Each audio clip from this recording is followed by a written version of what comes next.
Modelling এর মাধ্যমে showbiz অঙ্গনে পা রাখা স্বস্তিকা দত্ত এখন ওপার বাংলার সিনেমা ও টেলিভিশনের পরিচিত মুখ। ছোট পর্দার জনপ্রিয় অভিনেত্রী হলেও বড় পর্দায়ও নজর কেড়েছেন তিনি।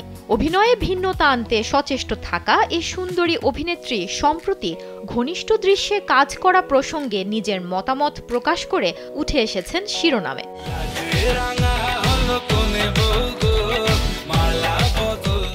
অভিমন্যু মুখার্জির পরিচালনায় খুঁজেছি তোকে রাত বেড়াতে নামের একটি ত্রিকোণ প্রেমের সিরিজের শুটিং এবং ব্যস্ততা নিয়ে আলাপচারিতার এক মুহূর্তে ভারতীয় সংবাদ মাধ্যমের মুখোমুখি হন স্বস্তিকা। ওয়ালটন এখন দেশের সীমানা পেরিয়ে পৌঁছে গিয়েছে 50টিরও বেশি দেশে।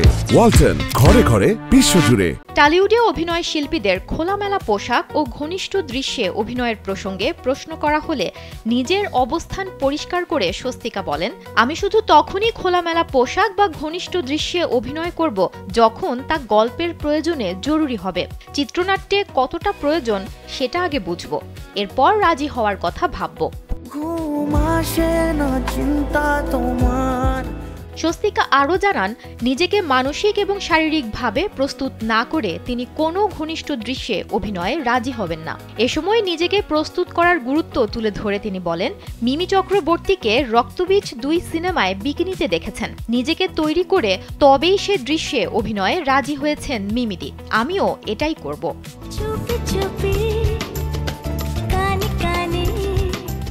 চরিত্রের বৈচিত্র্য নিয়ে কাজ করতে আগ্রহী স্বস্তিকা বলেন, নানা ধরনের চরিত্রে কাজ করার চেষ্টা করি, আর সেগুলো যদি নায়িকা কেন্দ্রিক হয় তাহলে আরো ভালো লাগে। স্বস্তিকা মনে করেন, টিকে থাকতে হলে অনেক কিছু ভেবে চলতে হয়। অতিরিক্ত বাছ বিচার করলে অনেক সময় ভালো কাজের সুযোগ হারিয়ে যায়।